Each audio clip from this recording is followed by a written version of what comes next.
Ayan po, salamat at nakatulog na po ang aking anak. Pero ako po, nahiga sa tabi niya, hindi makatulog. Kasi nga po, naririnig ko talaga yung paghinga niya pabigla. Para bang gusto ko na lang bantayan siya kaysa matulog ako. Pero salamat po kasi, salamat sa Diyos kasi nakatulog na po siya. Kasi, ano po parang ngayon lang po siya nakatulog ng maayos-ayos. Simula nung umatake po yung hika niya. Sobrang pong naawa ko kung pwede lang talaga. Ako na lang po yung umako ng nararamdaman niya para hindi na siya mahirapan. Kaso hindi. Sobrang ang hirap. Ang hirap magpahinga ng alam mong hindi okay yung paghinga ng anak mo. Kaya okay lang. Basta mabantayan ko siya. Good morning po.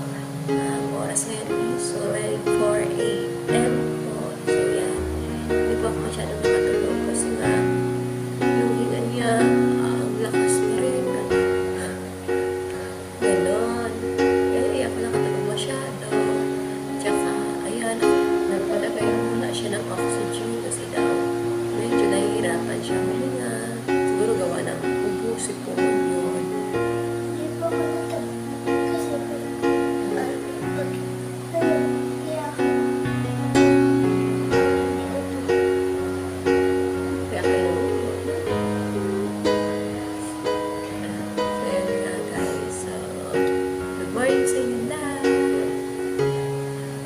Morning! Day is another day. Malapit lang tayo. Magpasalamat sa Diyos sa ating buhay at talagang mga pinagkaroon niya sa atin.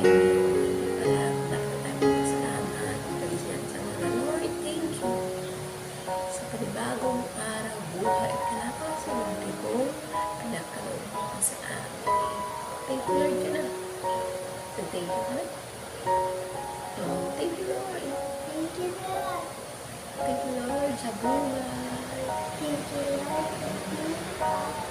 Lord. Dapat, iisip natin sa mga Lord, tayo magpasalamat sa Diyos na bigyan na tayo ulit na buhay. Yun ay isang napakalaking blessing na natanggap natin ngayong araw na ito. Diba? Ang blessing na pumamagitan ng pera, pagkain, promotion, o ano pa man bagay dito sa mundo ito na natanggap natin. Ang tunay na blessing is yung buhay. Na muling pinanalob sa atin ng Diyos. Tapos, walang karamdaman, kompleto pa rin, nagpapunction pa rin lahat, kompleto ang kamay, paa, malinaw ang paningin, may pangamoy, may panglasa, diba? Tumitib ko ng sunod, may isang napakalaking blessing naman sa Lord.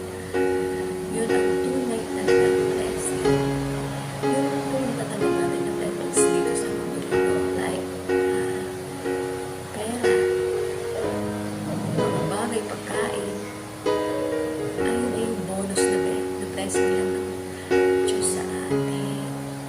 Kaya hindi po tayo dapat malungkot kung wala po tayong maraming biyaya, wala po tayong maraming pagkain, wala po tayong mag-aaral ng puso, wala po tayong mag-aaral ng bahay, wala po tayong mag-aaral ng sasakyan. Okay lang po yun. Huwag po tayong malungkot. Ang mahalaga po, meron po tayong buhay. Malusog tayo, walang karamdaman. Yun po ang importante. At kompleto na po ang function ng ating organs. Hindi kompleto yung ating pagkain. Kompleto na. Diba? Sama naman ang blessings. Ngayon na dapat natin dapat na ipagpasalamat sa Diyos. Hindi sa mga nare-receive natin sa mga bagay dito sa mundo ito.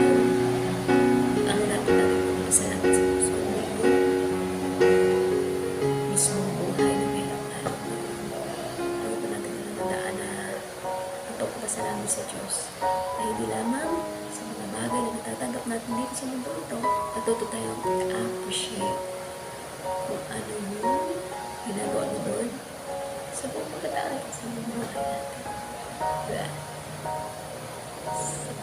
It's a big blessing. Nagmulat yung mata natin, nagalaw natin ang mga kamay natin, kasama ang ating pamilya. Diba? Mami, toilet. Nakapalpang. So, hanggang dito na lang ulit. Bye-bye.